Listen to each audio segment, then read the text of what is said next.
Manong Simon Malyones. Bali, hello sir, good morning. Tanong lang anya ti maditoy radyo nga ICOM B80. Saan nga makontrol ti SQL na? Kung saan nga agbato but good RX. Sabi niya dito Lodi, yung kanyang B80 daw na ICOM ay hindi makontrol ang kanyang SQL.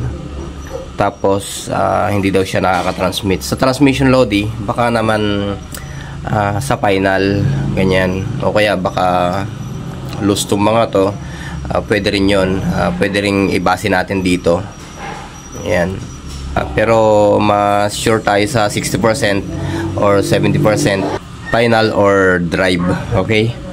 Tapos naman load sa yung SQL hindi mo makontrol, baka naman sira yung rubber pills nito. Ito kasing pindutan na to Lodi, may mga carbon contact yan yung mga carbon pills na tinatawag. Yung kulay itim na makikita mo sa likod nito, yun ang kumokontak doon sa mismong printed board para ayan para magalaw-galaw mo siya. Sa SQL Lodi, pagka pinindot mo to, ayan,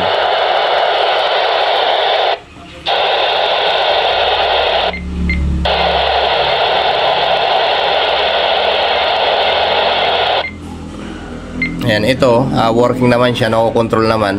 Pero i-check mo rin Lodi kung okay ba yung pindutan pa niya, yung up and down. Kasi andyan yung trabaho niyan Pagka pinindot mo tong SQL na to, ayan, ito yung trabaho niyan din. I-check mo baka naglulus lang. O kaya buksan mo yung radyo, linisan mo. Kaya hindi mo siguro makontrol. About sa transmission naman Lodi, yun nga lang siguro, baka finals yan. Okay? Tapos check mo rin kung orig yung board mo.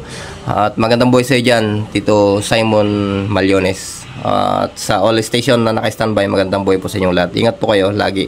At sa mga dadaanan ng bagyo, ingat po tayo dyan. Magandang buhay, Lods.